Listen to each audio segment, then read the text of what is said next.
The pen hovered above the document like a blade suspended in mid-air, trembling in the grip of a hand that had built empires, but now shook with the weakness of age and trust misplaced. The afternoon light poured through the tall windows of the study in golden sheets, illuminating dust particles that danced like tiny witnesses to what was about to unfold.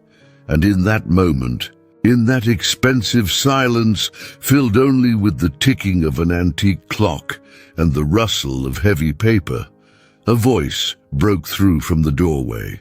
It was a voice that had cleaned these floors for 30 years, that had seen everything, that knew more than anyone gave her credit for.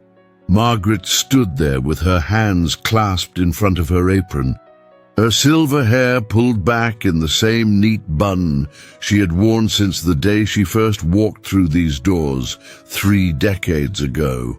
And her eyes carried something that made the air in the room shift, something between fear and fierce protection. When she spoke, her voice was steady but urgent, carrying the weight of loyalty that money could never buy. She told him not to sign it, not yet, not without reading every single word, not without asking the questions that needed to be asked. And though her position in this household was technically that of someone who cleaned and cooked and maintained, in that moment she stood as something far greater. She was a guardian, a witness, a truth-teller in a room that had become thick with deception. Richard Whitmore had built his fortune from nothing, starting with a single hardware store in a town so small it barely appeared on maps, expanding into a chain that stretched across 3 states, investing wisely, living modestly despite his wealth. Now at 78 years old, with his body failing him in ways that terrified him more than any business deal ever had, he found himself surrounded by people who smiled too widely and spoke too sweetly, and appeared at his bedside with concern that felt rehearsed. His son Derek had moved back into the estate 6 months ago, claiming he wanted to spend quality time with his father, to make up for the years he had been absent, chasing failed ventures in California. And Richard wanted so desperately to believe in redemption, in second chances, in the possibility that blood could overcome history, that he ignored the small voice in his head that sounded remarkably like Margaret's warnings. The document before him was titled Revised Estate Plan and Healthcare Directive, a thick stack of papers bound in navy blue covers, prepared by a lawyer Richard had never met before. Someone Derek had insisted was the best in the state, someone who specialized in elder care and asset protection. The language inside was dense and confusing, filled with legal terminology that made Richard's head swim. Clauses about trusts and beneficiaries and powers of attorney that seemed reasonable on the surface, but contained depths he couldn't quite navigate. Derek stood beside the desk, with his hand resting on his father's shoulder, a gesture that was meant to seem supportive, but felt somehow controlling. And his wife Vanessa lingered near the bookshelf, pretending to examine the leather-bound volumes while actually watching the scene, with eyes that calculated more than they revealed. Margaret had been part of this family, longer than Derek's 3 marriages combined, longer than most of the furniture, certainly longer than the loyalty that seemed to evaporate from the younger generation like morning dew under harsh sun. She had earned her position through decades of discretion and dedication, through mornings that started before dawn and evenings that ended long after the family had gone to bed, through holidays worked and birthdays missed and a life lived in service that was never servile. What she had witnessed in recent months had planted seeds of worry that had grown into something she could no longer stay silent about. She had seen Derek rifling through his father's desk when Richard napped, had overheard phone conversations about selling properties and liquidating assets, had noticed how Vanessa's demeanor changed the moment Richard entered a room, transforming from cold efficiency to warm concern, like an actress stepping onto a stage. The house itself seemed to hold its breath.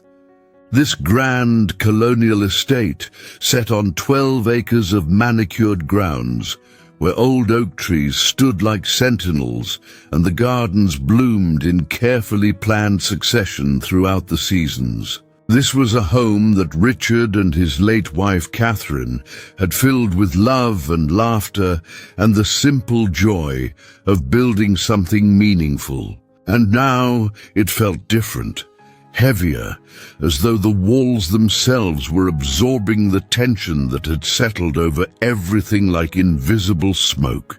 Catherine had died 4 years ago from cancer, a slow and painful decline that Richard had nursed her through with tenderness that broke Margaret's heart to witness. In her final days, Catherine had gripped Margaret's hand and made her promise to watch over Richard, to protect him from the loneliness that makes elderly people vulnerable, to be the voice of reason if things ever seemed wrong. And Margaret had given her word to a dying woman, a promise that carried more weight than any legal document ever could. Richard looked up from the papers to meet Margaret's gaze across the room, and something in his expression flickered. Perhaps it was a moment of doubt or recognition that the urgency in her voice came from a place of genuine concern rather than overstepping boundaries. He set the pen down on the mahogany desk with a soft click that somehow sounded loud in the charged atmosphere. Derek's hand tightened almost imperceptibly on his father's shoulder, and his voice when he spoke carried an edge of irritation, poorly disguised as patience. He assured his father that everything was in order, that this was simply standard procedure for someone of his age and wealth, that the lawyer had explained everything thoroughly, that there was no reason to delay, that Margaret meant well but didn't understand these complicated matters, and each word was designed to diminish her, to put her back in the box labeled help, where people like Derek believed people like Margaret belonged. But Richard had not become successful by ignoring instincts, by dismissing people who had proven their worth, by allowing himself to be rushed into decisions that felt wrong. Though age had weakened his body, it had not destroyed his mind, not yet, not completely. He told Derek they would review the documents tomorrow, that he was tired, that his eyes hurt, that he wanted Margaret to bring him some tea, and that everyone else could leave him to rest. The disappointment that flashed across Derek's face was quickly masked, replaced by a smile that didn't reach his eyes and a kiss on his father's forehead that felt more like marking territory than showing affection. As he and Vanessa left the study, their whispered conversation carried back through the hallway. Sharp words about interference and timing and plans being delayed. Words that confirmed everything Margaret had feared. She brought Richard his tea, chamomile with honey, the way he had taken it for as long as she could remember, and she sat in the chair across from his desk at his invitation. This breaking of protocol spoke to how their relationship had evolved over 3 decades, from employer and employee to something more complex and genuine, something built on mutual respect and shared history, and the understanding that comes from truly seeing another person day after day.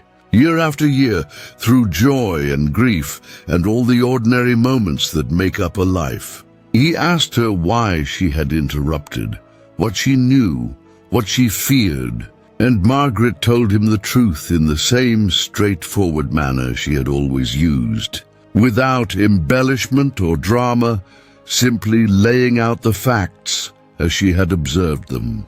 She described the phone calls about selling the estate, the conversations with financial advisors she had accidentally overheard, the way Derek had been slowly isolating his father from old friends, the documents she had seen in Derek's room that showed properties already listed with realtors, the calculation behind every gesture of filial devotion. Richard listened without interrupting, his tea growing cold in the delicate china cup that had belonged to Catherine, and his face moved through several emotions. There was disbelief, anger, hurt, and finally a kind of weary sadness that comes from having your worst suspicions confirmed, from realizing that the reconciliation you had hoped for was just another transaction. Another angle, another betrayal in a long line of disappointments. He told Margaret about the lawyer Derek had brought, but how the man had assured him this was all about protecting his assets and ensuring his care if he became incapacitated. About how the language in the documents gave Derek power of attorney over everything. Medical decisions, financial matters, the ability to sell properties and access accounts, effectively turning Richard into a dependent in his own home, stripping away his autonomy under the guise of planning for his future. The realization settled over them like winter darkness coming early, that familiar feeling of day ending before you were ready for it.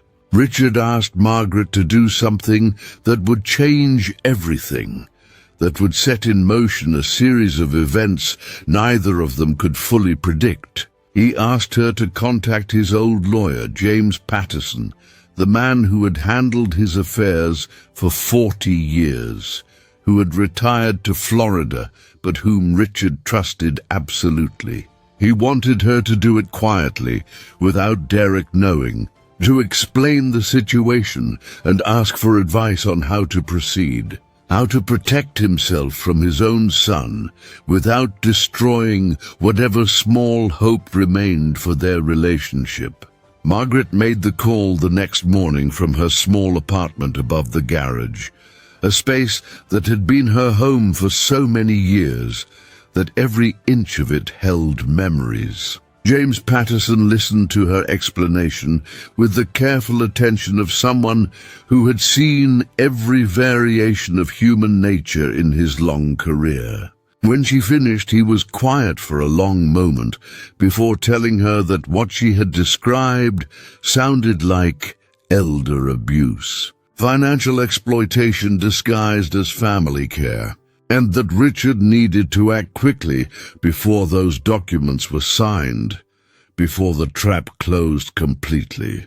He promised to fly up immediately, to review everything, to help Richard understand exactly what he would be signing away. He thanked Margaret in a voice heavy with seriousness, telling her that her vigilance had likely saved Richard from a catastrophe that would have been nearly impossible to undo once set in motion.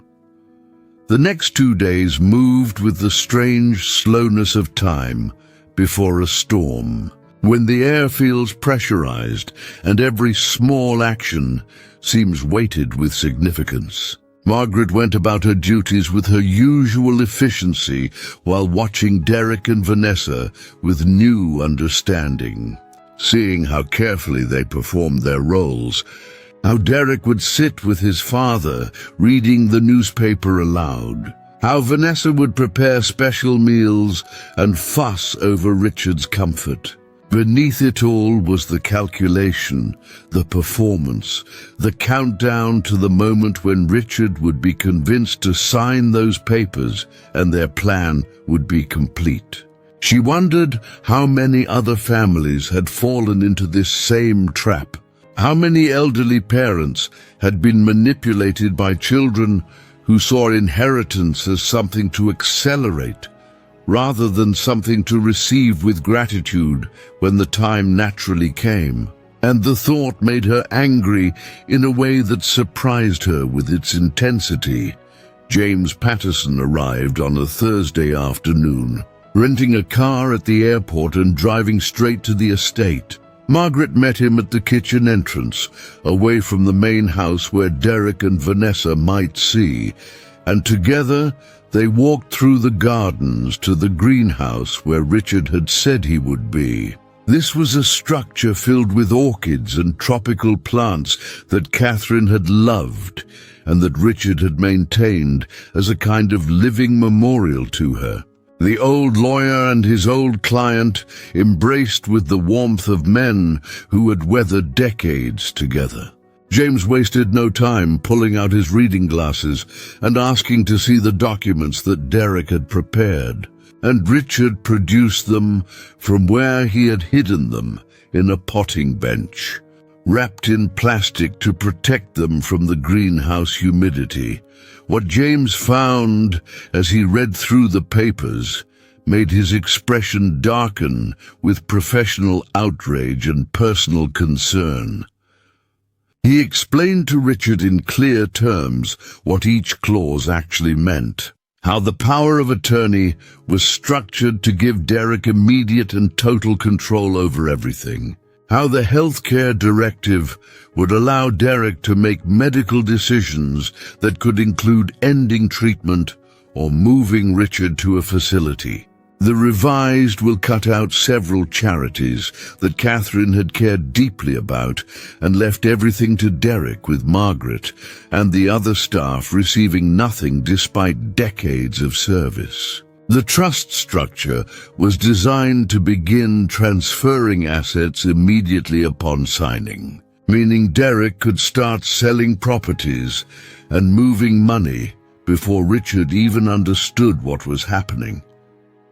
Richard's face had gone pale, and he lowered himself onto the wooden bench among the orchids, surrounded by the blooms that his wife had nurtured. The betrayal was not just about money or control, but about being seen as nothing more than an obstacle, a resource to be managed and depleted by the son he had tried so hard to love despite their complicated history, despite the disappointments and the distance and the failures that Derek had always blamed on everyone but himself. Margaret stood with her hand on Richard's shoulder, offering silent support. James continued speaking in measured tones about options and legal remedies and the importance of acting quickly.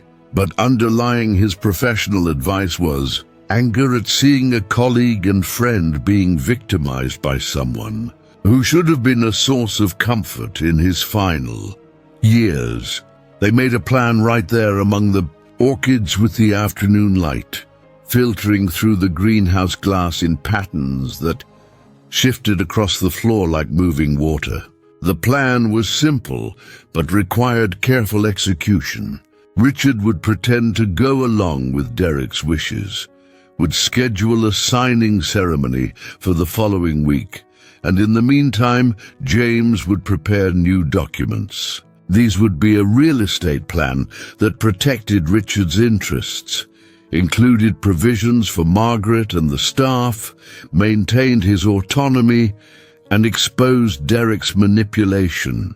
They would also quietly gather evidence of Derek's actions, document his conversations with realtors and financial advisors, create a record that could be used if Derek contested anything or tried to claim his father was incompetent. They would do all of this without Derek suspecting until it was too late for him to adjust his plans.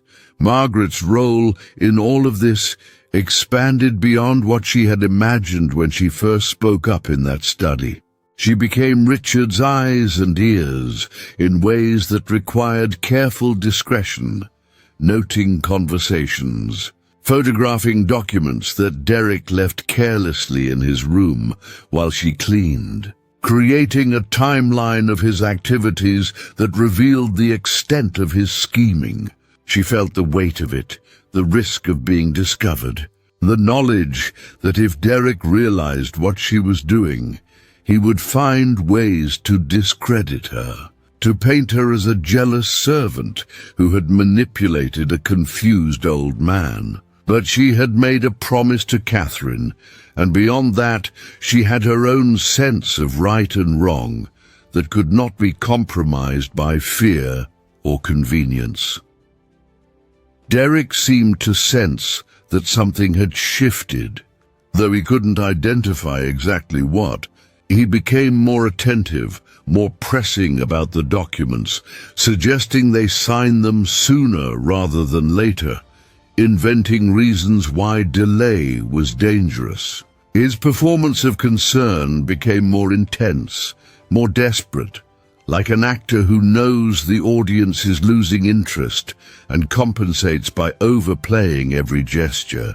Vanessa, too, became more present, more involved in Richard's daily care, offering to handle his correspondence, to pay his bills, to take over tasks that would give her access to information and accounts. The web they were weaving grew tighter, more urgent, as though they sensed their window closing.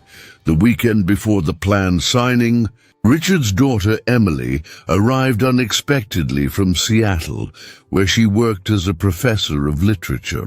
Her appearance seemed to surprise Derek in a way that suggested he had not expected her, had perhaps not even told her about their father's supposed declining health or the need for new legal arrangements.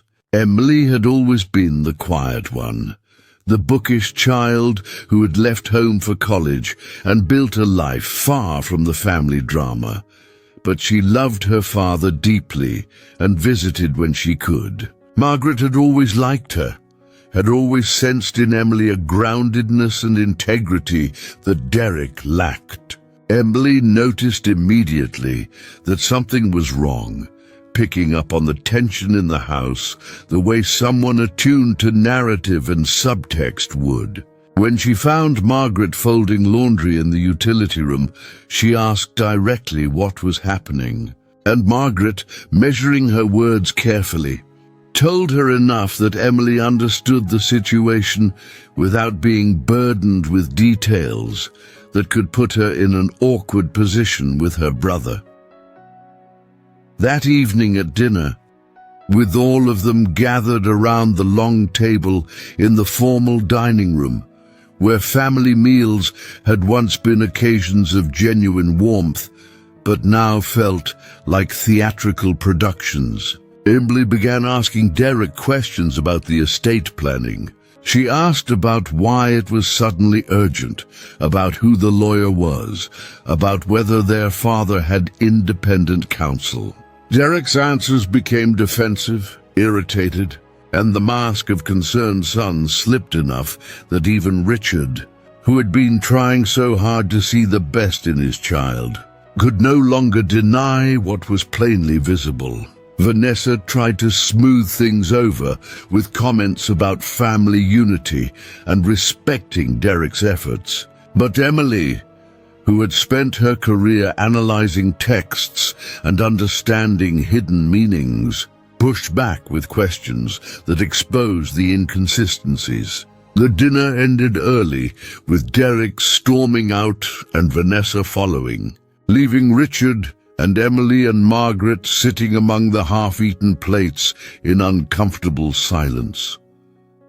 Emily stayed up late with her father that night, and in the privacy of his bedroom, Richard showed her the documents and told her about James Patterson's findings, about the plan they had made, about Margaret's warnings and observations. Emily's academic composure cracked as she read through the pages, seeing in legal language the complete dismantling of her father's autonomy and the erasure of her mother's charitable wishes. She told her father she would stay through the week, that she would be present for whatever came next, and that Derek had always been like this. He was entitled, manipulative, unable to take responsibility. She had hoped maybe he had changed. Maybe maturity or failure or some spark of decency had transformed him, and realizing that hope was misplaced made her grieve not just for what he was trying to do now, but for all the years of pretending he was something other than what he had always been. If this story is resonating with you, if you've ever witnessed someone you care about being manipulated or exploited, please consider subscribing. Stories like these need to be told, and your support helps bring awareness to the silent predators who hide behind family ties. Monday came with the kind of crisp autumn air that makes everything feel sharper, more defined. James Patterson returned to the estate with his briefcase and his decades of experience, and the signing ceremony that Derek had arranged was transformed into something else entirely. They gathered in Richard's study. Derek and Vanessa were expecting to finally achieve their goal. Emily was present as an unexpected witness. Margaret hovered near the door, and James Patterson sat across from Richard with an expression of professional neutrality that gave nothing away. Derek had brought his lawyer, the smooth-talking man who had prepared the original documents, and the atmosphere in the room was charged with anticipation from some and dread from others. Richard spoke first, his voice stronger than it had been in weeks, amplified by clarity and righteous anger. He told Derek that he had reviewed the documents carefully with his own attorney, that he understood exactly what he had been asked to sign, and that he would not be signing them. Not now, not ever. They represented not care for his well-being, but a systematic attempt to seize control of everything he had built, to strip away his independence, and to betray not just him, but the memory of Catherine and the values they had tried to instill in their children. The words fell into the room like stones into still water, creating ripples of shock and protest. Derek's face transformed from confident anticipation to disbelief to rage in the span of seconds. He began arguing, demanding, accusing his father of being confused, of being manipulated by Margaret and Emily, of not understanding what was best for him. James Patterson interrupted with the calm authority of someone who had handled far worse situations in far higher stakes settings. He explained that Richard was entirely competent, that the documents Derek had prepared were ethically questionable and legally problematic, and that any attempt to pursue this course would be met with legal action for elder abuse and financial exploitation. He pulled out copies of the evidence Margaret had gathered.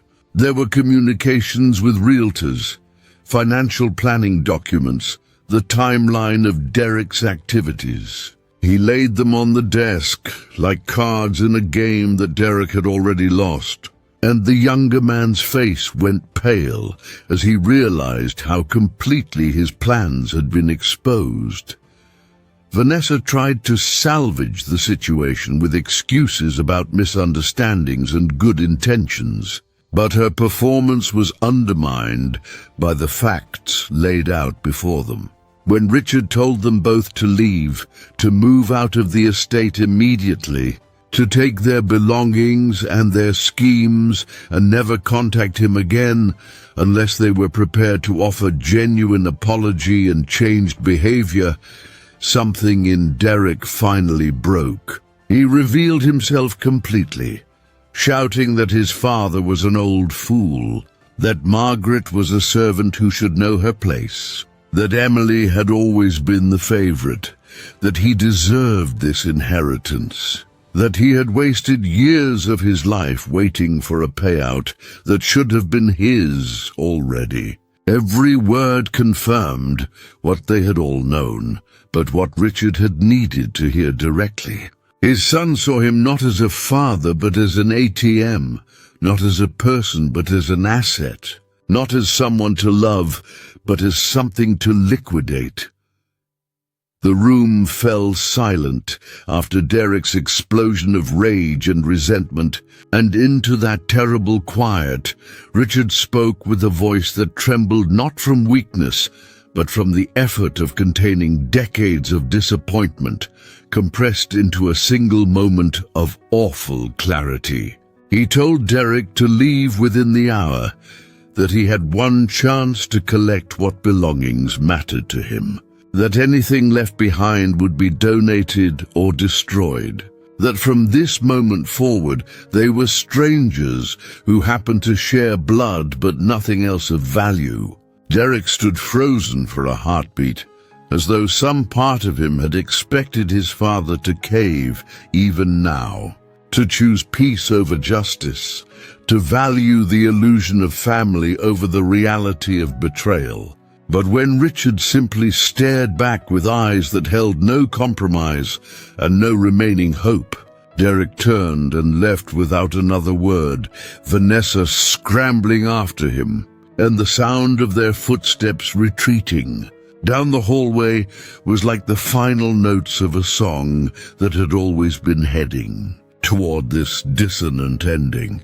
The silence after Derek's departure was not peaceful but hollow, the kind of emptiness that follows an explosion when the debris has settled, but the air still tastes of smoke and destruction. Richard remained in his chair behind the mahogany desk, his hands folded in front of him with a steadiness that seemed more like shock than composure, and his face had taken on the grey pallor of someone who has just survived something they didn't fully believe would happen until it did. Emily stood beside him with one hand on his shoulder, and Margaret remained by the door, and James Patterson quietly gathered the scattered documents into neat piles, and none of them spoke because there were no words adequate to the moment.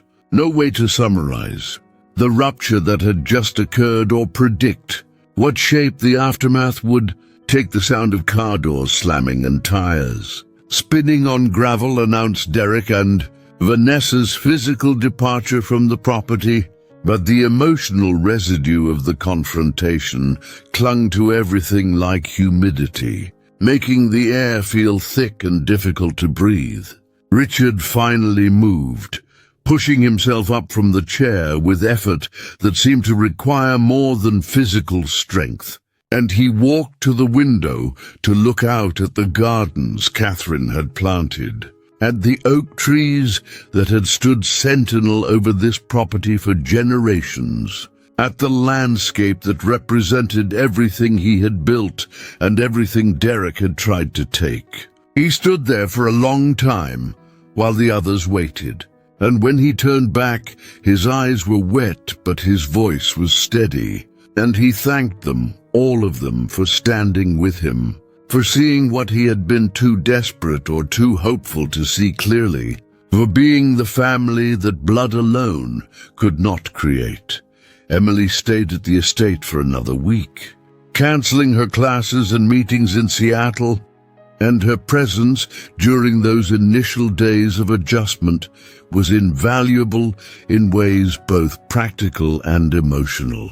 She helped sort through the legal documents that now needed updating, contacted the few friends of their fathers that Derek had managed to isolate him from, reconnected threads that had been deliberately cut, and slowly helped Richard understand the full scope of what Derek had attempted. The estate planning documents were just the visible tip of a much larger scheme. Derek had been positioning himself for months, establishing relationships with financial advisors and real estate agents, researching facilities where Richard could be moved, creating a comprehensive plan to not just inherit wealth, but to accelerate that inheritance by stripping Richard of autonomy and agency while he was still alive. Margaret went through Derek's room after he left, boxing up the belongings he hadn't taken in his hasty departure, and what she found confirmed the meticulous nature of his planning.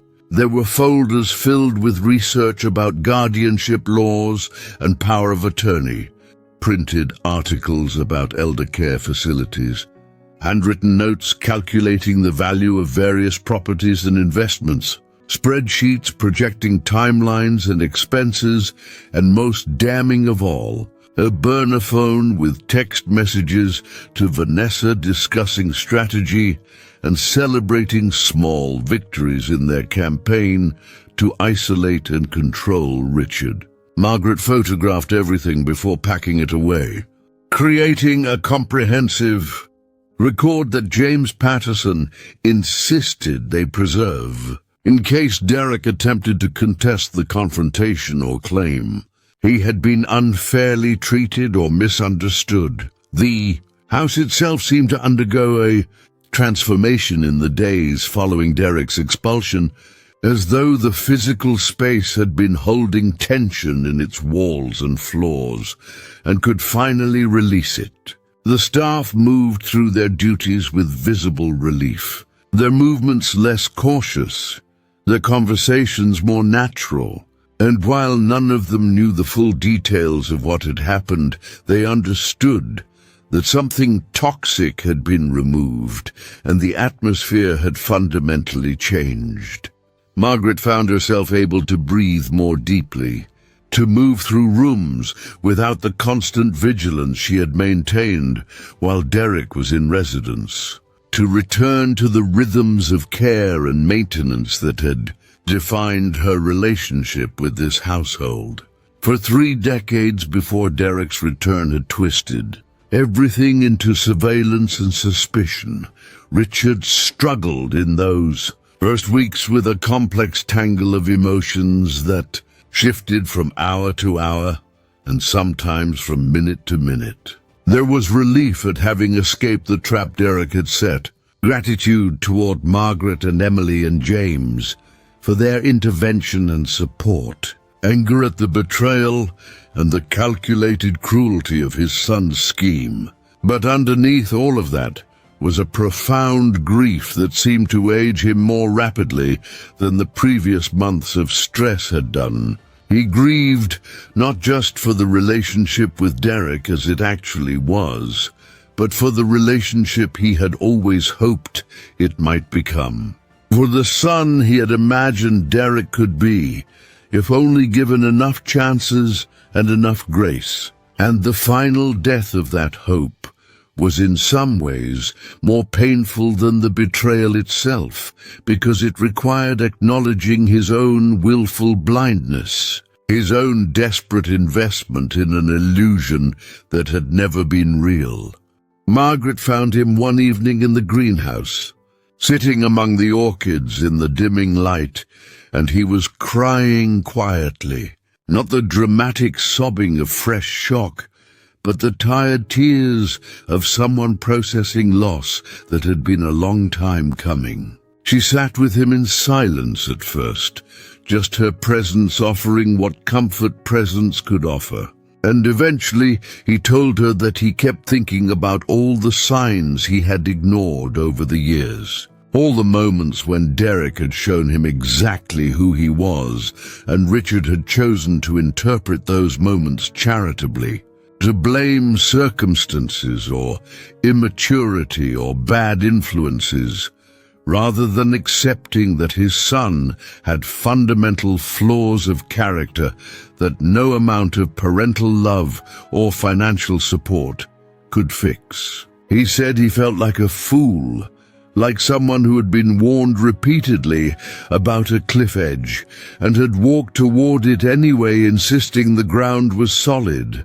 and Margaret told him gently that hope was not the same as foolishness, that wanting to believe in redemption was not a character flaw, but a sign of his own capacity for love and forgiveness, and that Derek's failure to become someone worthy of that love said nothing about Richard's value as a father and everything about Derek's choices as a man. James Patterson returned to Florida after ensuring all the legal protections were in place, but he called regularly to check on Richard and to provide updates on the new estate plan that would protect him from any future challenges to his competency or autonomy.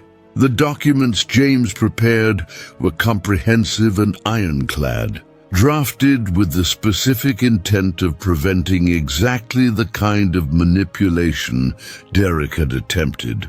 And they included detailed provisions explaining why Derek was excluded from any inheritance, documenting his behavior and his scheme, creating a legal record that would stand up to any contest. James also prepared a formal statement that Richard could file with the police if he chose, outlining the attempted financial exploitation. And while Richard ultimately decided not to pursue criminal charges, he appreciated having that option preserved.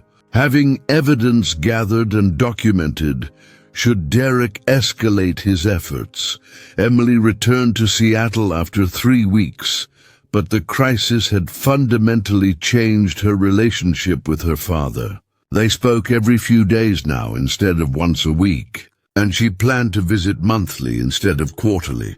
And there was a new quality of honesty in their conversations, a willingness to discuss difficult truths that had previously been avoided in the name of keeping peace or maintaining pleasant surfaces. She admitted to Richard that she had always known Derek was problematic, that she had watched him manipulate and exploit people throughout his life, that she had distanced herself partly to build her own life, but partly to avoid being pulled into Derek's orbit of chaos and selfishness. She apologized for not being more present, for not warning her father more explicitly. And Richard told her that he wouldn't have listened even if she had, that he had needed to see Derek's true nature revealed in undeniable terms, and that her arrival when she did had been exactly what he needed. The first indication that Derek had not accepted defeat came 6 weeks after his expulsion, when a letter arrived from a law firm in Boston specializing in elder law and estate disputes. The letter was carefully worded, expressing concern about Richard Whitmore's well-being and suggesting that recent changes to his estate planning might have been made under undue influence from household staff and estranged family members who had isolated him from his devoted son. The letter requested a meeting to discuss these concerns and suggested that a neutral third-party evaluation of Richard's mental capacity might be appropriate, given his age and recent behavior that Derek described as uncharacteristic and potentially indicative of cognitive decline. The letter made no explicit threats, but the implications were clear, and the language was designed to plant seeds of doubt while maintaining a veneer of filial concern and protective intent. Richard read the letter in his study with Margaret present, and his initial reaction was disbelief that quickly transformed into anger that burned hotter than anything Margaret had seen from him before.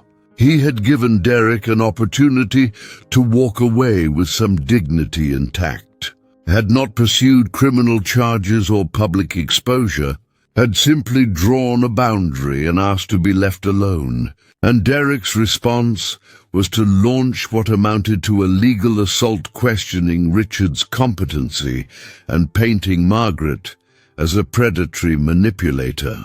The cruelty of it took Richard's breath away. The recognition that Derek would rather destroy his father's reputation and peace than accept the consequences of his own actions. That there was no bottom to his son's selfishness, no limit to what Derek would do in pursuit of what he believed he was owed. James Patterson flew back up from Florida immediately upon hearing about the letter, and he spent an entire day reviewing it with Richard and discussing response options. He explained that this was a common tactic in cases of attempted elder exploitation, that when the initial scheme failed, the perpetrator often doubled down with legal action designed to harass and intimidate, hoping the target would settle just to make the stress stop. The challenge was that once such allegations were made in legal correspondence, they created a paper trail that could be used to support a guardianship petition, and even baseless claims required careful documented rebuttal. James recommended a multi-pronged response that included a formal letter from Richard's personal physician, attesting to his excellent cognitive function, statements from Margaret and the other household staff describing Richard's daily activities and decision-making, affidavits from business associates and friends confirming his mental acuity, and a strongly worded response from James himself explaining that any attempt to pursue guardianship or capacity challenges would be met with aggressive legal defense and potential counterclaims for harassment and attempted exploitation. The process of gathering all this documentation was exhausting and invasive, in ways that made Richard feel violated, as though Derek's accusations had stripped away privacy and dignity, even though they were false. He had to submit to cognitive testing with a neuropsychologist, had to allow his daily life to be scrutinized and documented, had to ask people he respected to provide written statements about his mental state. And the cumulative effect was to make him feel fragile and questioned in ways that undermined his sense of self, even as the evidence overwhelmingly confirmed his competency. Margaret watched him struggle with this, saw how the process aged him and eroded the confidence he had been slowly rebuilding. And she hated Derek with an intensity that surprised her, hated him for the cruelty of forcing his father to prove his own sanity, for weaponizing systems meant to protect vulnerable people into tools of abuse. Against those same people, the response package that James assembled was comprehensive and devastating to Derek's implied claims. Richard's neuropsychological evaluation showed cognitive function in the superior range for his age group, with no signs of dementia or impairment. His physician's statement documented excellent health management and clear decision-making. Margaret's detailed affidavit described 30 years of observation, culminating in her recent concerns about Derek's behavior, painting a picture of a loyal employee protecting her employer rather than manipulating him. Emily's statement provided family context about Derek's lifelong pattern of exploitation and manipulation. Business associates confirmed Richard's continued sharp judgment in financial matters. The accumulated evidence made clear that Richard Whitmore was not a confused elderly man being taken advantage of, but a competent person who had recognized and rejected an attempted exploitation by his own son. James sent the response, packaged with a cover letter that was professionally courteous and substantively threatening, making clear that Richard would vigorously defend against any legal action, that Derek's behavior was documented and could support criminal charges if pursued. and that continued harassment would result in restraining orders and public exposure of Derek's attempted exploitation. For several weeks after that letter was sent, there was silence, and Richard began to hope that perhaps Derek had finally accepted defeat, that the comprehensive rebuttal had convinced him that further action was futile, that they could now move forward into whatever remained of Richard's life without this constant threat hanging over everything. But Derek's next move was more sophisticated and more dangerous than a direct legal challenge. 2 months after the exchange of letters, a woman named Patricia Chen appeared at the estate on a Tuesday morning, identifying herself as a social worker with Adult Protective Services. She explained that her agency had received an anonymous complaint alleging that an elderly man at this address was being financially exploited and isolated by his household staff, specifically a woman named Margaret, and that state law required her to investigate all such complaints regardless of source. She needed to interview Richard privately, to inspect his living conditions, to review his financial arrangements, and to assess whether he was safe or whether intervention was needed to protect him from harm. Margaret felt her world tilt as Patricia Chen explained the complaint and the investigation process, felt everything she had worked to protect suddenly vulnerable to bureaucratic processes she couldn't control, felt the stain of accusations settling over her despite 3 decades of impeccable service and genuine care. Richard was furious in a way Margaret had never seen, his voice shaking as he told Patricia Chen that this complaint was clearly false and malicious, filed by his estranged son as retaliation for being prevented from exploiting Richard himself. But Patricia explained with genuine sympathy that she had no choice but to complete a full investigation, that the law required it regardless of the apparent source or motivation, and that the faster they cooperated, the faster this could be resolved and closed. The investigation unfolded over 3 weeks that felt like 3 months, during which every aspect of Richard's life and Margaret's role in it was scrutinized and documented. Patricia Chen conducted multiple interviews with Richard, with Margaret, with the other household staff, with Emily, who flew out immediately when she heard what was happening. She reviewed financial records, medical records, documentation of daily activities. She spoke with Richard's physician, his banker, his attorney, his neighbors. She inspected the household, observed interactions, asked probing questions designed to uncover any signs of coercion or manipulation. Through it all, she maintained a professional neutrality that made it impossible to tell what she was thinking, what conclusions she was forming, whether she believed Derek's allegations or recognized them as the weapons they were. Margaret endured the investigation with outward composure and inward anguish, answering every question honestly while feeling her integrity questioned with each inquiry, providing documentation while wondering if decades of dedication could be erased by accusations from someone willing to lie convincingly enough. She couldn't sleep, couldn't eat properly, moved through her duties with mechanical efficiency, while her mind churned through worst-case scenarios. What if Patricia Chen's report supported some of Derek's claims? What if bureaucratic processes led to restrictions on Richard's autonomy despite his competency?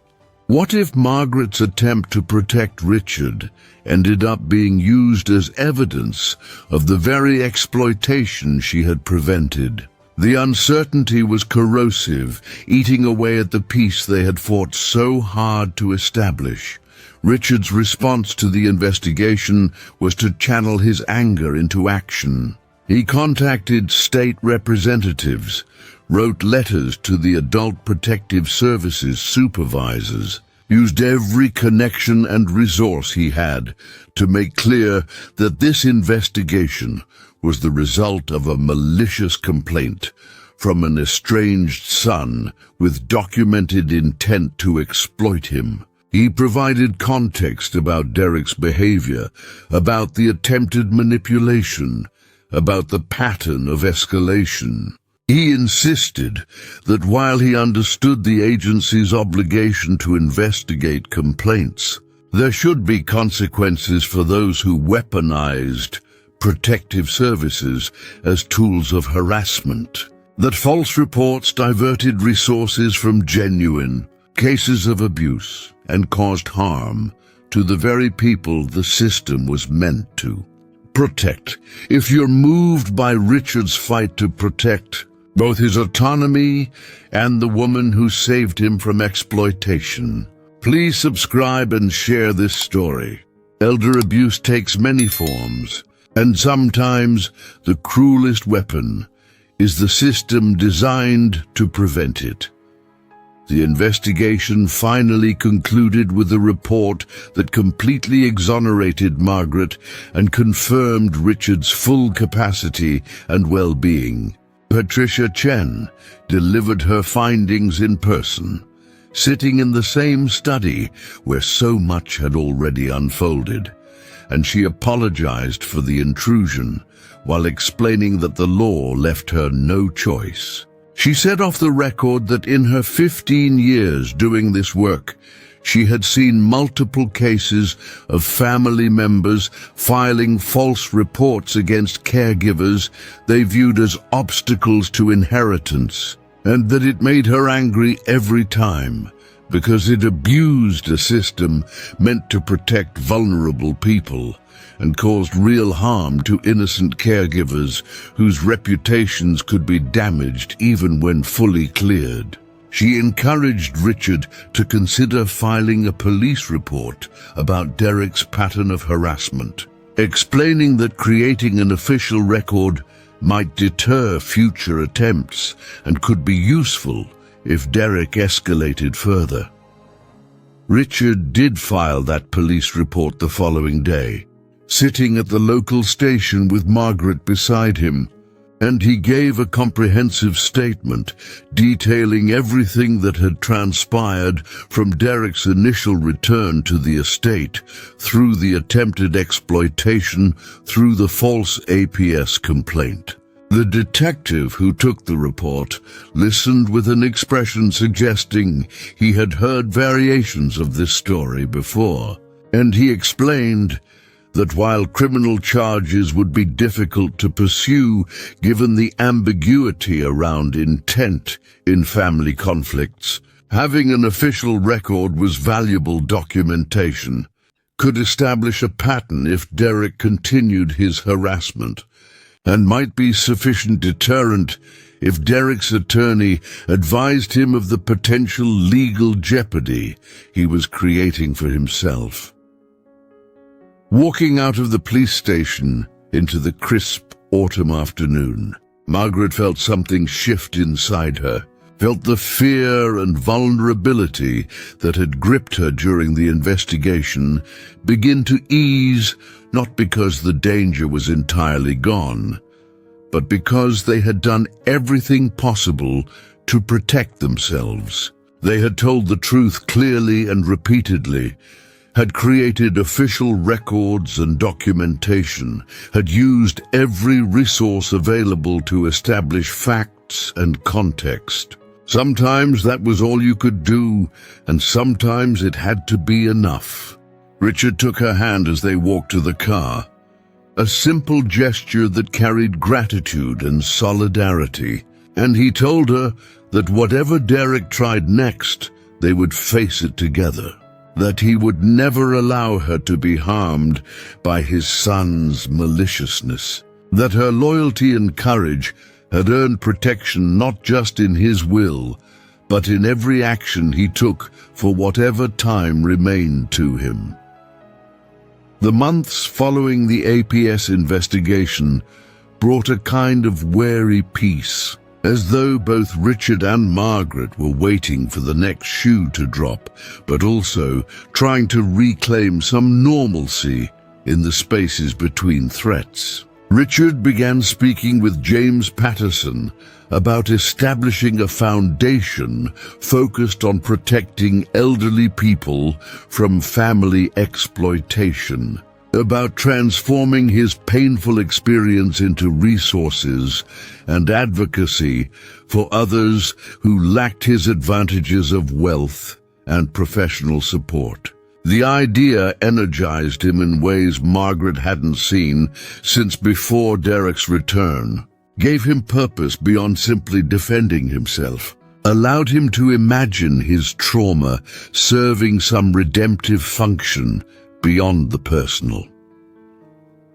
Emily visited for Thanksgiving and brought with her a man named David, whom she had been dating for several months. And the holiday was quieter than previous years, but also more genuine, marked by gratitude that felt earned rather than automatic. They gathered around the kitchen table rather than the formal dining room, just the four of them plus James Patterson, who had flown up from Florida, and they shared a meal that Margaret had prepared with love and relief. Richard gave thanks for family, both biological and chosen, for people who stood with him through darkness, for truth that prevailed despite opposition, and for the recognition that loyalty and integrity mattered more than blood ties or inherited wealth. The absence of Derek was not mourned, but acknowledged.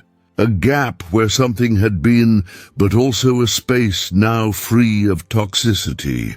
And everyone present understood that this smaller gathering was more authentic than any large production would have been. Winter settled over the estate with early snows and the stark beauty of bare trees against grey skies. And Richard's health remained stable, his mind sharp, his spirits gradually lifting as the immediate crisis receded into recent but not present past. He spent time in the greenhouse tending Catherine's orchids, walked the property with Margaret on clear afternoons, read extensively, worked with James on the foundation planning. He seemed to be consciously choosing to define his remaining years by purpose and connection, rather than by Derek's betrayal. To refuse to let his son's cruelty become the central fact of his final chapter.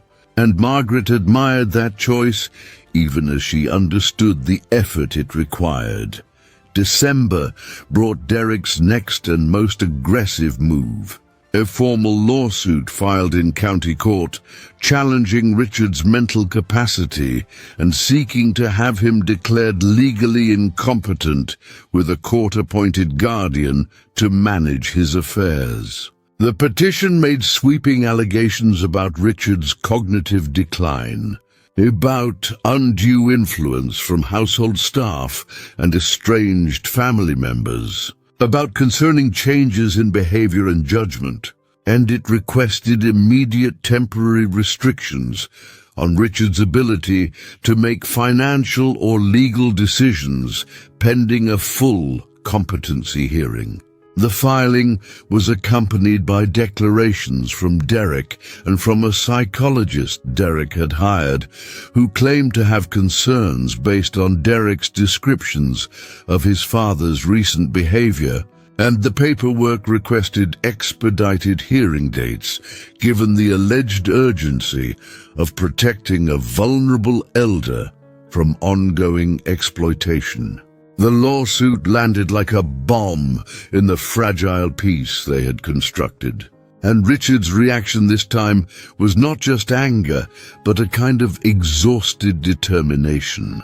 A recognition that Derek would never stop until legally forced to stop. that this pattern of escalation would continue as long as Derek had resources and motivation to sustain it. James Patterson reviewed the filing with grim professionalism and explained that they were now in actual litigation, which meant a different and more intensive level of legal combat. Discovery processes that would be invasive and expensive. Potential hearings where Richard's competency would be publicly questioned. And months or possibly years of proceedings that would consume time and energy and money in service of defending what should never have required defense. But the lawsuit also contained the seeds of its own defeat, because in making such sweeping and specific allegations, Derek had created claims that could be definitively disproven, had put forward a narrative of events that conflicted dramatically with documented evidence, and had aligned himself with allegations that discovery would reveal as false. James explained that while the short term would be difficult, the long-term prospects for decisively defeating this case were excellent, and that in some ways, Derek had finally made a mistake big enough that it might actually end his campaign rather than simply pausing it. The question was whether Richard had the stamina and resources to fight through to that eventual victory. And Richard's answer was immediate and unequivocal. He would fight this to whatever end it required, because the alternative was giving Derek exactly what he wanted, was allowing harassment to work as a strategy, was teaching his son that cruelty and persistence could overcome truth and justice. The lawsuit transformed the rhythm of life at the estate from recovery into siege, with every day structured around legal defense rather than normal living, and Richard aged visibly under the sustained stress, even as he maintained his determination to fight. James Patterson coordinated with local counsel to build their case, and the process was exhaustive in ways that went beyond mere inconvenience into genuine violation. Richard had to submit to multiple evaluations by court-appointed experts, had to allow strangers to probe his memory and reasoning, had to perform cognitive tests, while knowing that Derek's attorneys would scrutinize every result, looking for any weakness or inconsistency they could exploit. Margaret was deposed for 8 hours over 2 days, questioned by Derek's lawyer, who treated her with barely concealed contempt and who tried repeatedly to portray her as a manipulative opportunist, who had exploited Richard's grief over Catherine's death to insinuate herself into his life. And by Nancy's, Emily was also deposed, forced to answer questions about her relationship with her father and her absence from his life, and whether she had pressured him to exclude Derek from his will. The depositions were designed not just to gather information, but to intimidate and exhaust, to make the cost of resistance so high that settlement would seem preferable to continued battle. Derek's strategy was transparent. He was gambling that Richard would eventually agree to some financial settlement just to end the harassment, that the toll of litigation would break his father's will, even if it couldn't break his legal position. But Richard refused to calculate in those terms, refused to reward Derek's cruelty with capitulation, and he told James to fight every motion aggressively, to give no ground, to make clear that this case would proceed to trial if necessary, and that Derek would gain nothing from his father except the public exposure of his own manipulation. The winter months crawled by with the lawsuit dominating everything, discovery requests arriving regularly, hearings scheduled and rescheduled, motions filed and argued, And through it all, Richard maintained his routines as best he could, while Margaret watched him carry a burden no elderly person should have to bear. She hated Derek with an intensity that sometimes frightened her. Hated him not just for what he had tried to do originally, but for this sustained campaign of legal abuse, for using the courts as weapons against his own father, for inflicting suffering that served no purpose except revenge and the hope of eventual financial extraction. She sometimes lay awake at night, imagining confronting Derek, telling him exactly what she thought of a man who would torture his elderly father for money.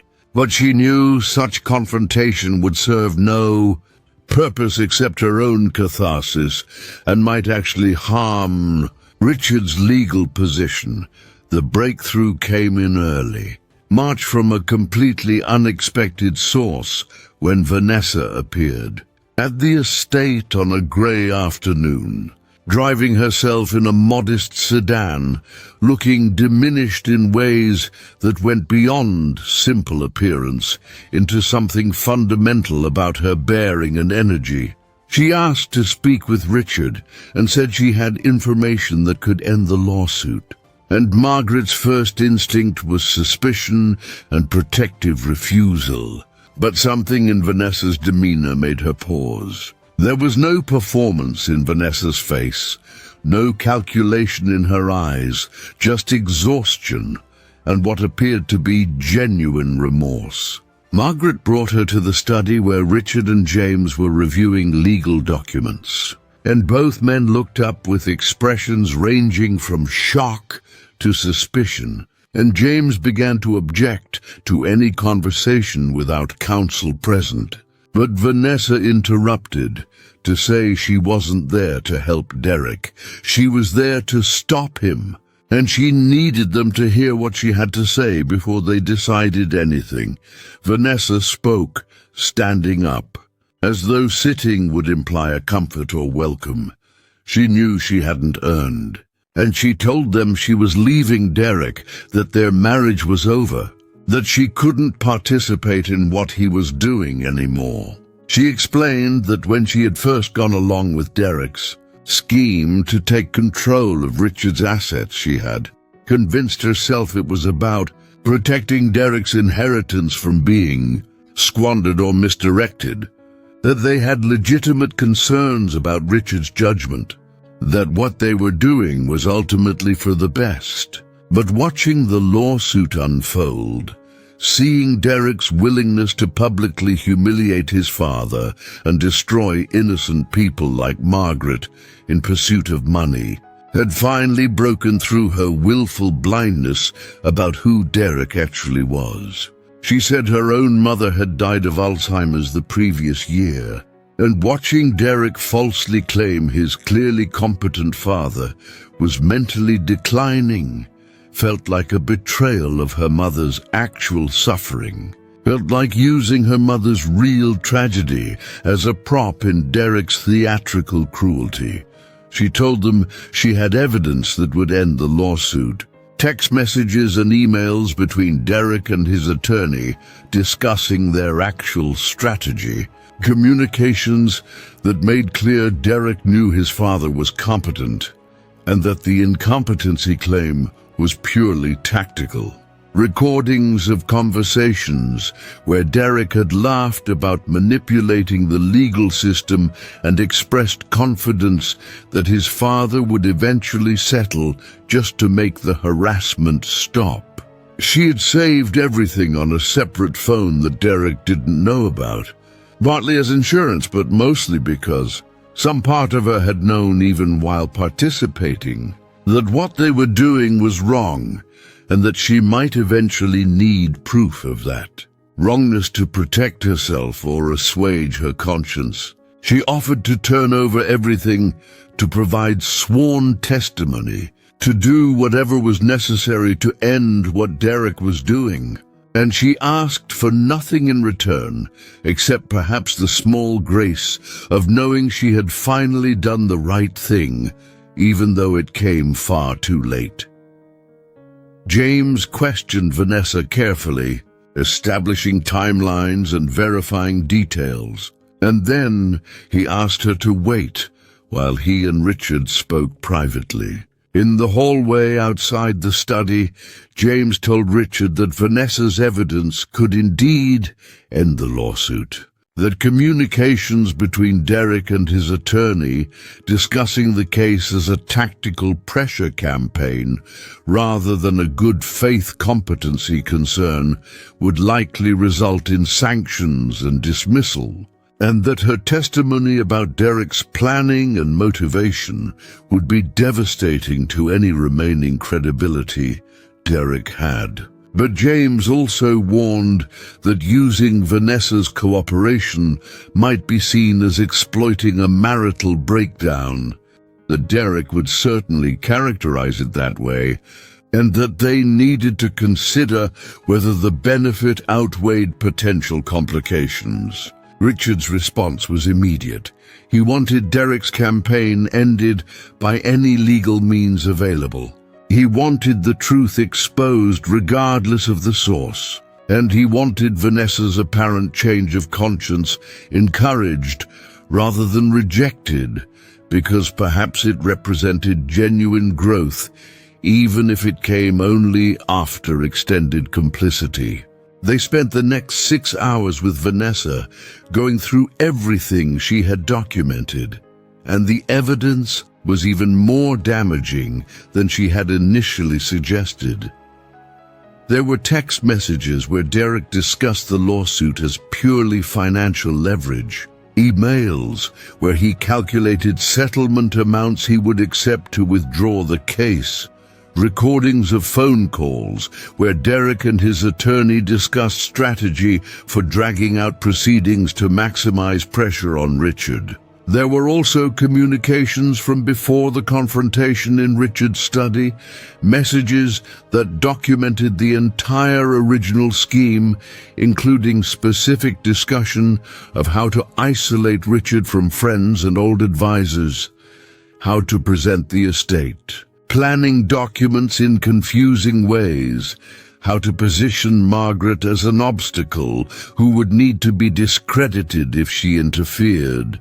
The accumulated evidence painted a comprehensive picture of calculated exploitation from initial planning through current litigation, and it made clear that Derek had never at any point genuinely believed his father was incompetent or needed protection.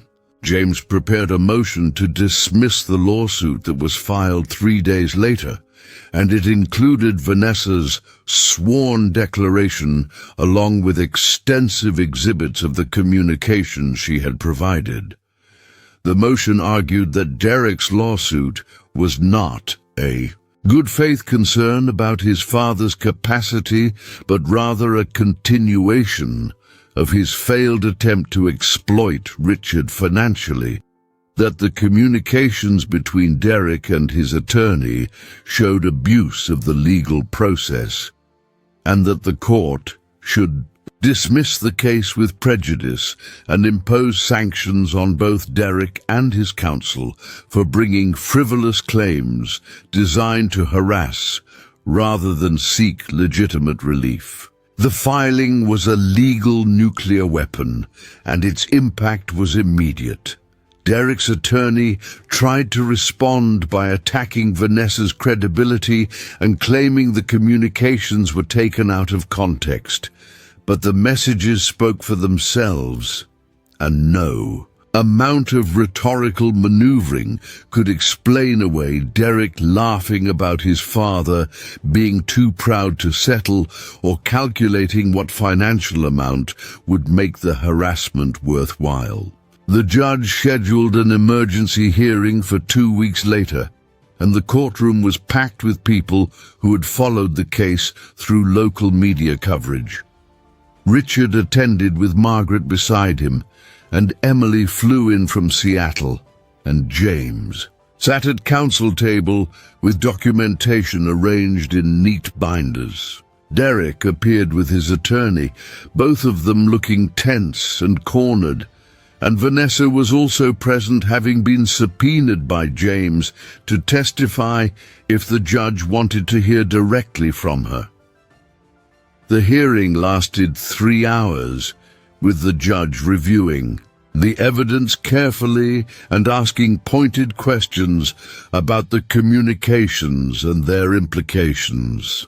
Derek's attorney tried to mount a defense, but the judge cut him off repeatedly, making clear that she found the documented communications deeply troubling, and that they appeared to support exactly what Richard's counsel alleged: abuse of process and bad faith litigation.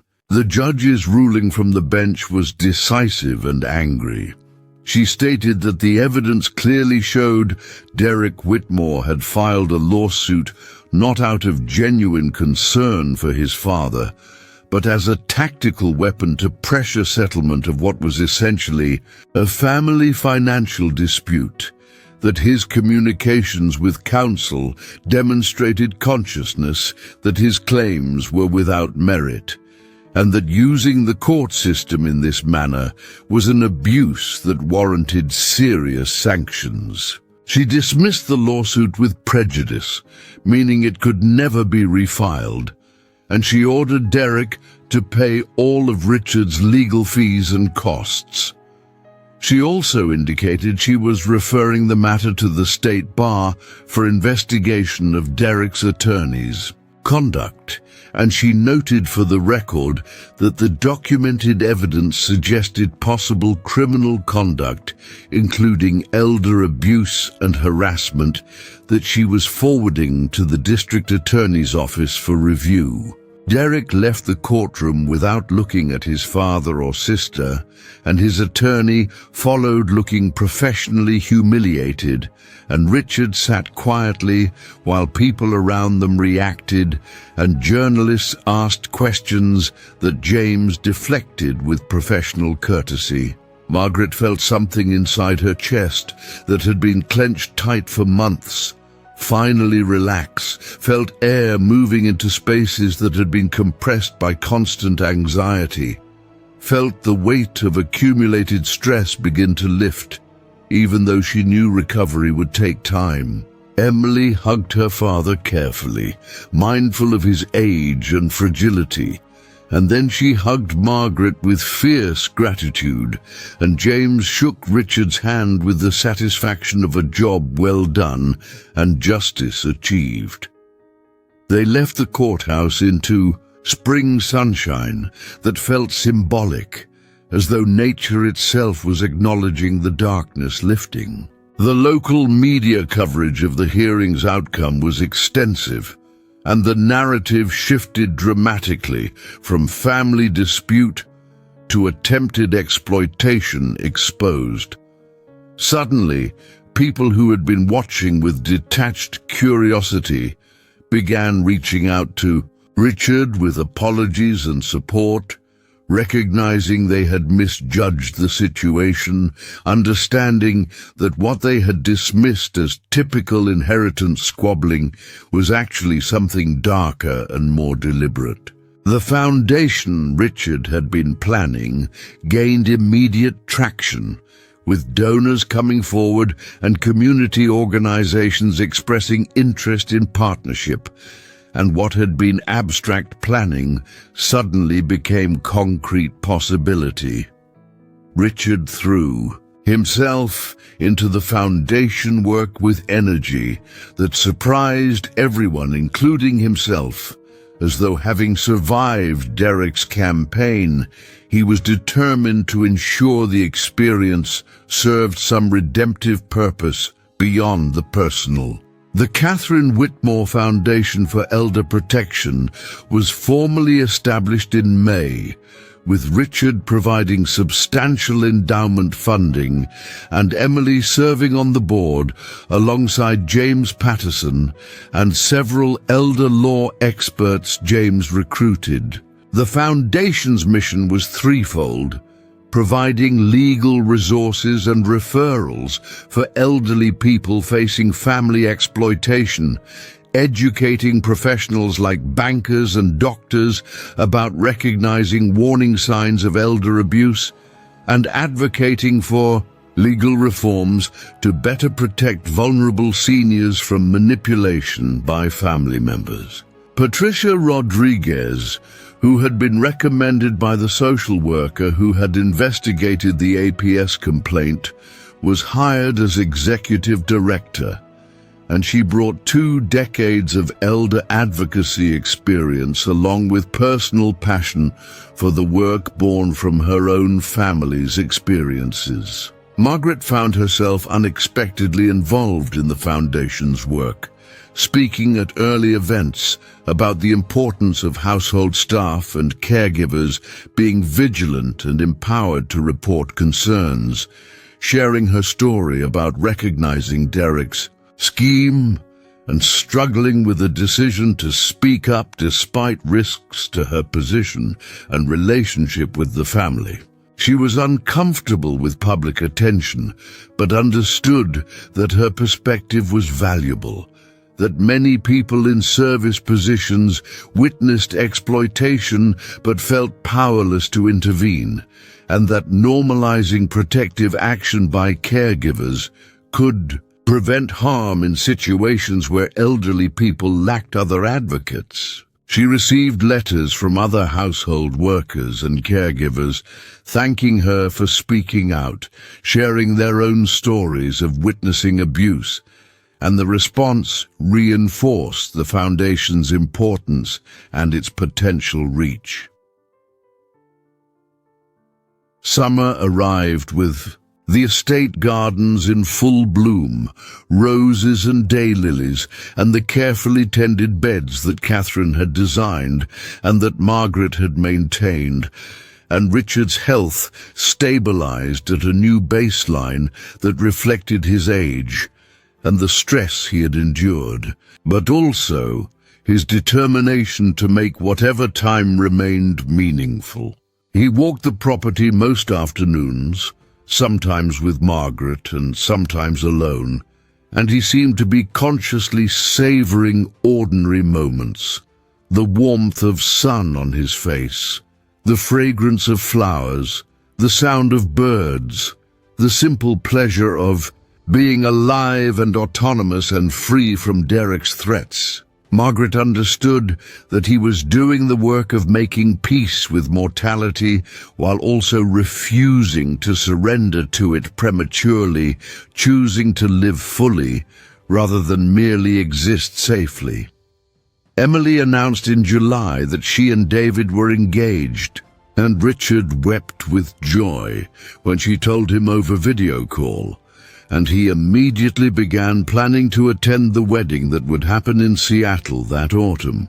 The prospect of becoming a grandfather when Emily and David eventually had children gave Richard something concrete to look forward to, a future that extended beyond his own life, and he spoke about teaching hypothetical grandchildren to garden, and sharing stories of Catherine and being present in ways he regretted not being present for his own children.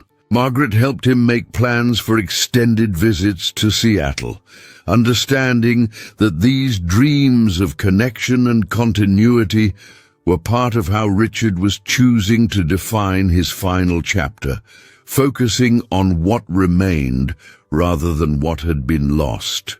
The Foundation reached its 6-month milestone in October, with impact that exceeded initial projections. The hotline had received over 400 calls from elderly people or their advocates reporting potential exploitation.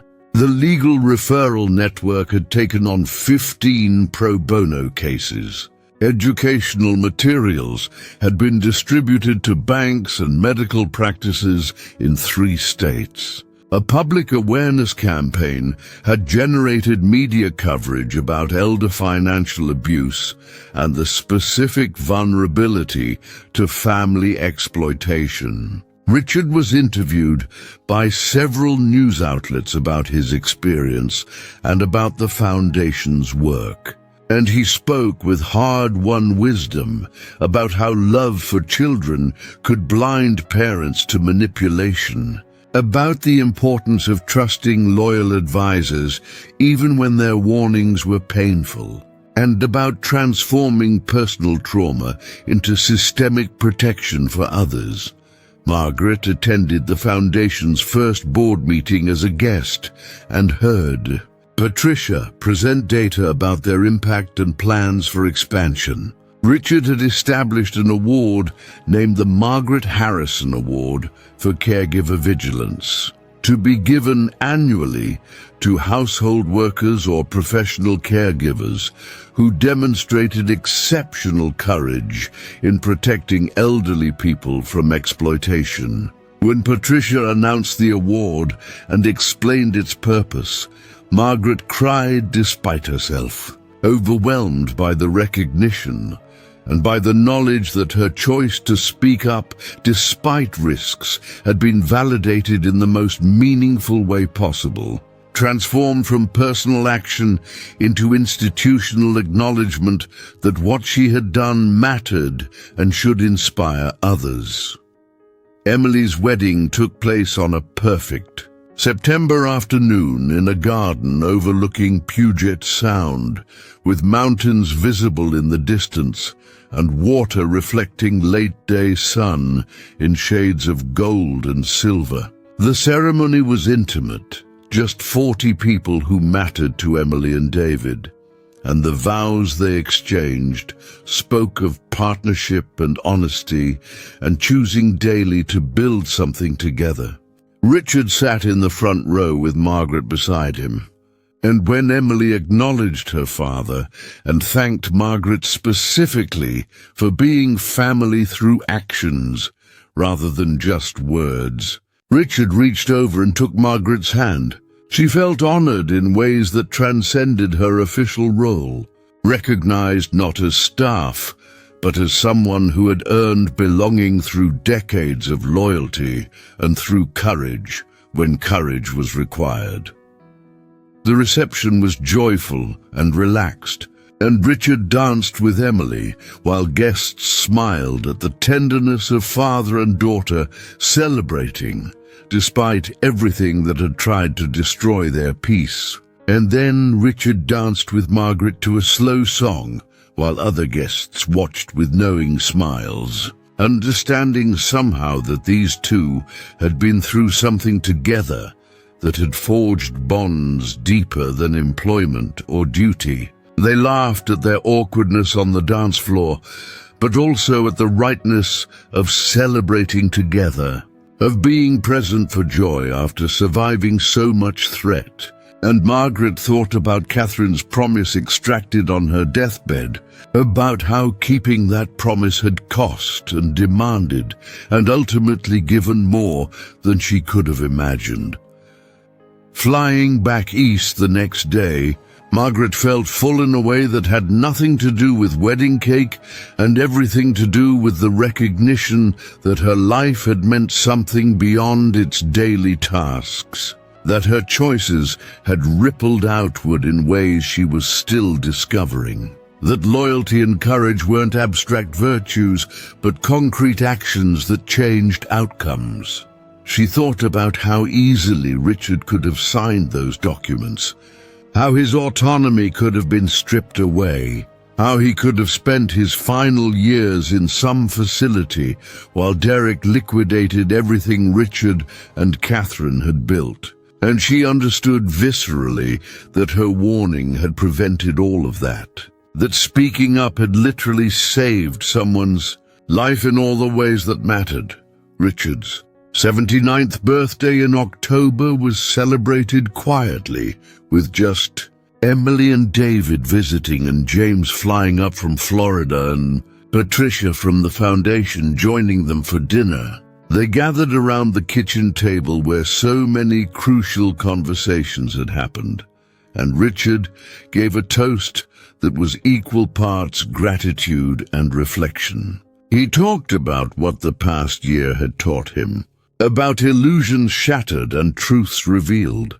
about grief for what his son had chosen to become, and gratitude for the people who had stood with him through darkness. He said the greatest gift of his later years had been learning to distinguish between family defined by blood and family defined by loyalty.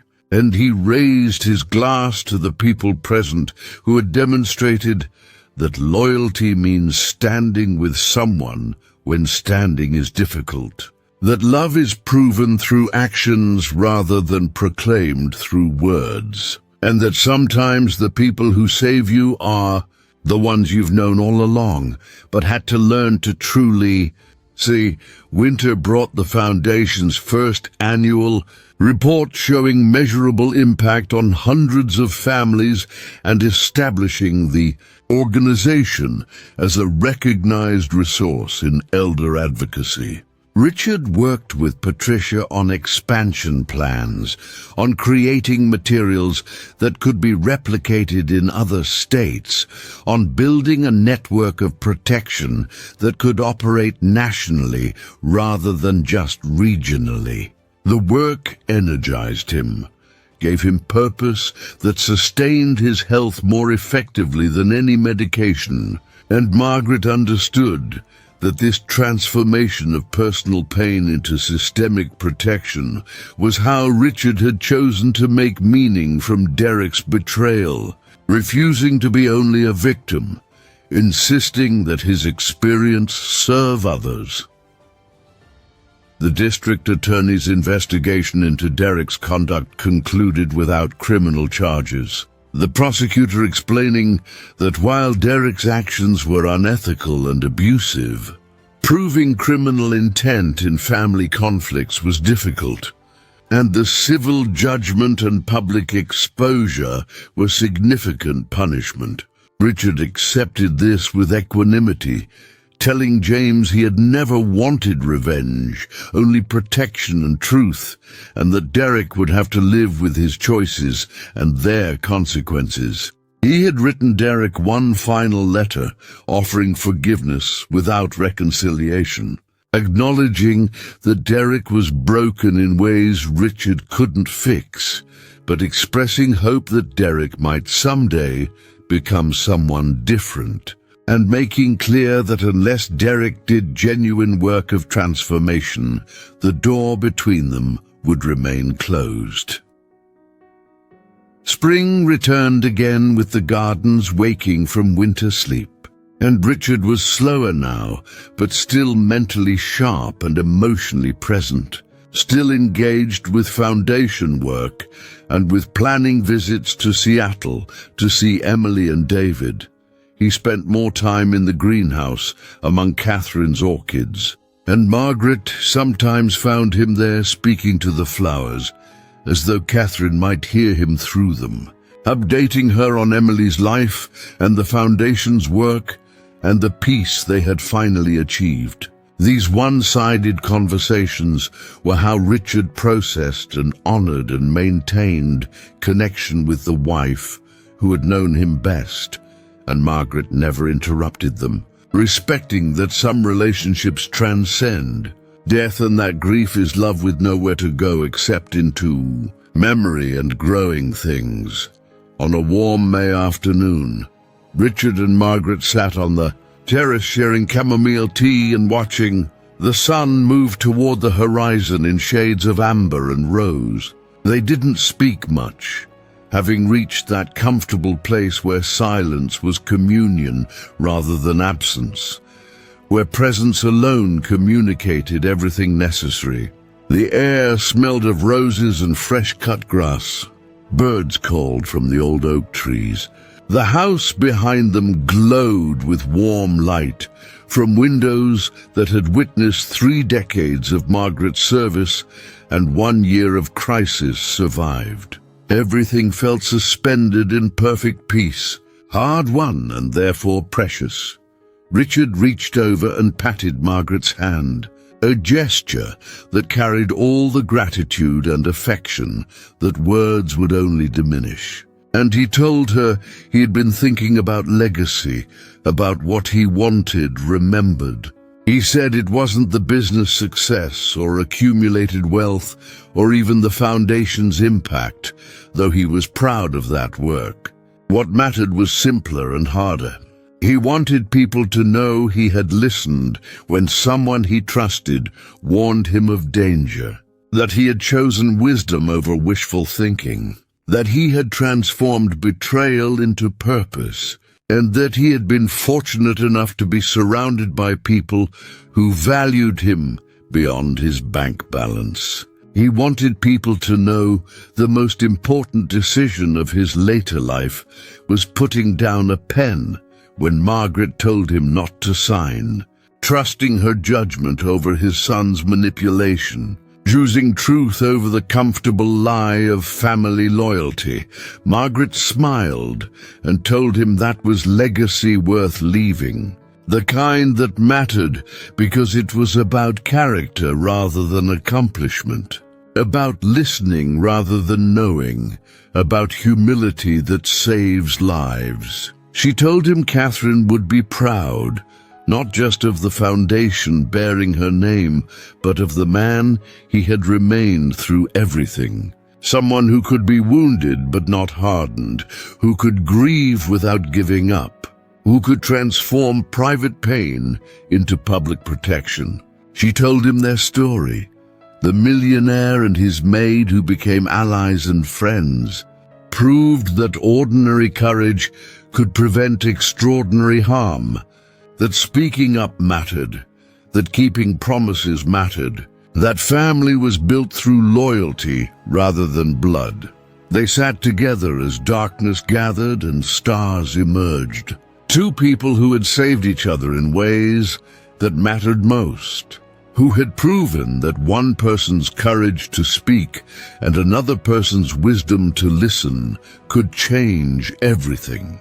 The foundation would continue long after both were gone, protecting vulnerable people, honoring Margaret's vigilance and Catherine's memory and Richard's transformation from victim to advocate. But in that moment, what mattered was simpler. They had done what needed doing. They had protected what needed protecting. They had loved who needed loving. That was enough. That was everything. That was the legacy that would outlast buildings and endowments. The truth that courage and loyalty and speaking up when something feels wrong can literally save a life and inspire countless others to do the same.